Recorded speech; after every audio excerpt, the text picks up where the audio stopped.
Otro asunto que quieren tratar de abordar ahora en la ampliación de la legislatura está referido precisamente al tema de la reelección parlamentaria, al tema de es decir, un asunto para que estos congresistas actuales se mantengan en el Parlamento, en el Congreso de la República. Ese es un asunto prioritario, ese es otro asunto que el pueblo peruano pide, exige, o acaso son intereses de los actuales congresistas, de las diversas bancadas. Y el tema y el asunto del referéndum constitucional, simplemente no quieren tratarlo, no quieren abordarlo.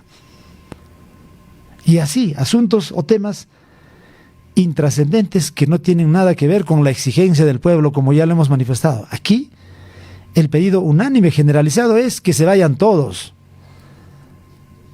Un referéndum constituyente, adelanto de elecciones, creo que ya hay un paso que se ha dado.